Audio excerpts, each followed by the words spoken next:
Long ago, Kris lived in harmony with NerdWire as she was allowed to do all the Avatar videos she wanted.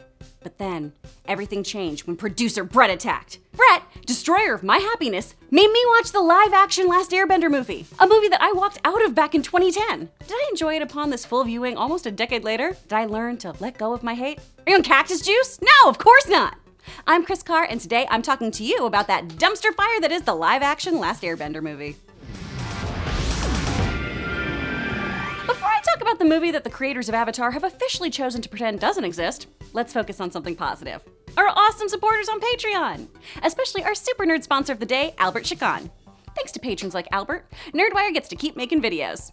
If you want to help out, check out our Patreon page and see if a donation tier works for you. We'll thank you with shout-out, swag, behind-the-scenes stuff, and more. No money? Well, that's okay. Liking, sharing, and subscribing are great ways to show your support. Alright, let's talk about this movie. I know, it's not a bold stance to say that this movie sucks. Not only did Avatar's creators hate it, actor Dev Patel has said he was displeased, and even M. Night Shyamalan himself reportedly called Last Airbender, quote, a junk movie back in 2013. But what kind of Avatar reviewer would I be if I didn't watch the film to completion and see that level of suck for myself? We're talking about a Nickelodeon movie that didn't get nominated for a single Nickelodeon Kids' Choice Award. A Razzie Award winner. Where did it all go so wrong? Obviously, no one sets out to make a flop, so we'll need to examine why a lot of choices were made, what production decisions affected the overall film, and how certain things in animation simply don't translate well to live action. Let's start at the beginning.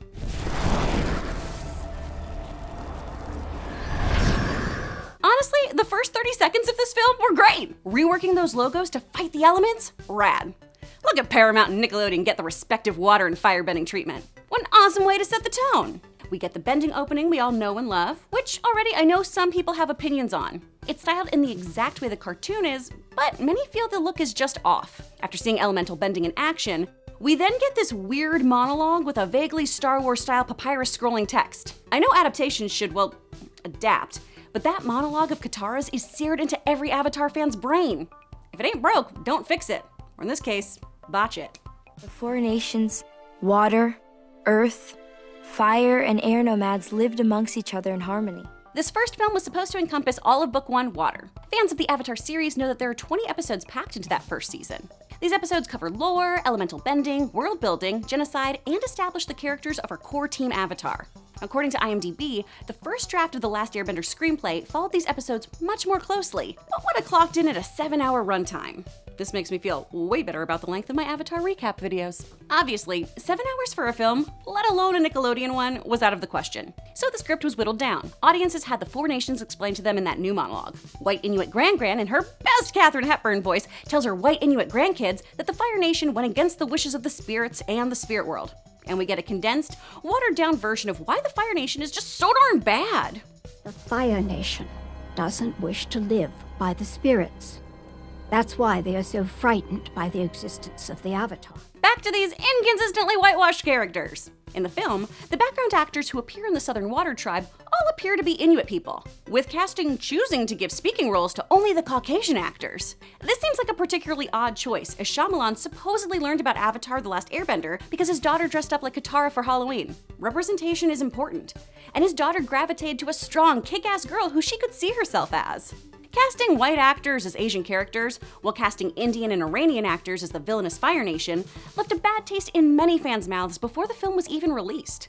A website called racebending.com even called for the film to be boycotted, which the Media Action Network for Asian Americans gave support to, despite Shyamalan saying the studio promised their proposed trilogy would be one of the most diverse films to ever be released. True at the time, probably. Probably, in 2010. Yeah. That idea, all those background actors. And I guess the Fire Nation. Yeah. But everyone else. Yeah. Getting Jackson Rothbone or whatever his name is such a cool choice. Let's get that white kid from Twilight to play this Inuit boy.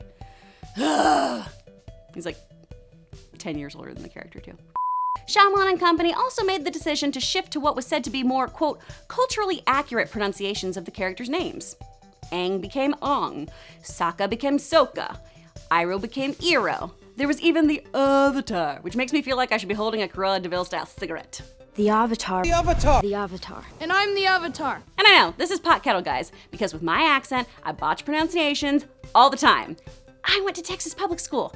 I'm a swamp person. I'm just reporting the things that turned audiences off. Paramount and Nickelodeon Movies were committed to spending $250 million on this trilogy, one film to cover each season of the series, in an effort to create their own successful franchise like Lord of the Rings and Harry Potter.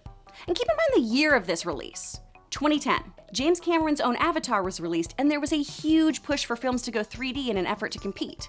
Last Airbender dropped the Avatar prefix to avoid confusion and decided a mere 3 months before its July release to convert the entire film to 3D. This inflated the budget even further and probably led to some cuts when it came to converting scenes. One that definitely comes to mind is when Katara questions Aang about his mood. Apparently, Aang woke up angry. You're not still upset? Not as much as I was. We don't see that scene. Where's that scene? We should have done the director's cut. Is there an M. Night Shyamalan director's cut? There's gotta be. The Blade Runner cut of Avatar? Shit. It's actually really good. It fixes all the problems. Like, if you're into film, you'd appreciate it, but... Hashtag release the Shyamalan cut. Release the Snyder cut of Last Airbender. Now let's talk about our characters. Aang is stripped of almost all his joy and humor. That first line from the series about sledding sets the tone for our guy. What is it? Will you go penguin sledding with me? How did you get in the ice? He's exhausted. A place where the film really went wrong with Aang's kindness is the whole Blue Demon rescue scene. In the series, this is an amazing moment that shows us that Zuko and Aang could be friends under different circumstances, and ultimately are able to become incredible friends and allies. In the movie, Aang buggies out immediately after learning Zuko was behind the mask, and later just throws out the empty line. We could be friends, you know. Okay, but how? And for why, Aang? Where is that notion coming from? The show's character relief and master of sarcasm, Sokka, never says or does anything intentionally funny. The last half of the film is devoted to Team Avatar's time in the Northern Water Tribe. We're supposed to believe that Sokka and Princess Ariana Grande fall in love and have an epic story because, darn it, we were told they do. Have you talked about the fact that her hair looks like a penis? Her hair does look like a penis. Her hair looks like Her hair looks like such a penis. Don't have to censor it because it's a children's movie. Yeah, they don't know.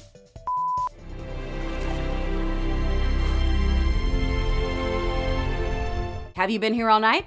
Have you been here all day? Why you got me walking side to side? But honestly, the actress playing Yue is refreshing. She looks like her character. She seems to deliver her lines with nuance. I would have really liked to have given this young lady more to work with. Okay, last one. Yue, believe the God is a woman. Oh, the internet's gonna die of cancer cringe. Everything in this movie is so serious. And while the series dealt with incredibly heavy issues, war, genocide, race relations, it was filled to the brim with humor, and kids still being kids, which is why people could connect to the material. It had so much heart. Katara, who narrates over the film to give us exposition and fill in gaps to tell us rather than show us our hero's journey, is powered down tremendously, and her own story is relegated to the sidelines. She doesn't struggle to find bending teachers. She doesn't fight sexism to learn this ancient art form. The story's all about Aang, struggling to learn, fighting his PTSD, leaning into his power, with Katara just staring off on the side all doe-eyed. A cheerleader, rather than perceived equal or even superior as Aang often poised her to be in the series. Revering her gifts, working to learn beside her. Even her powerful monologue to the imprisoned Earthbenders is handed over to Aang. Oh, and the Earthbender prison? It's on Earth! Apparently, no Earthbenders really know how to bend. It takes like 6 guys to make a rock float.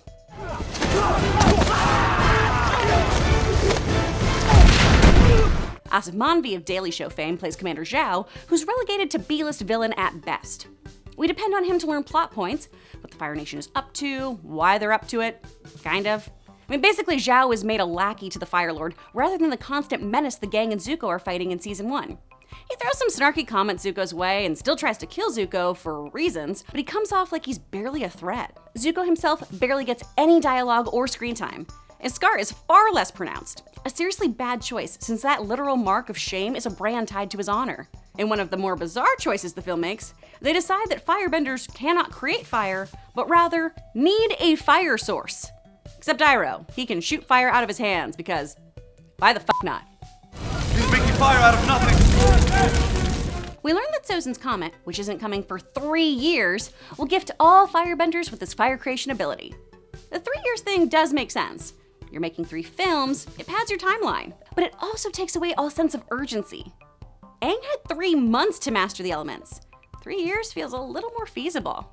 Another change that makes almost no sense in the film is the dragon spirit, an amalgamation of Avatar Roku, Fang, Ko, and Guru Pathik.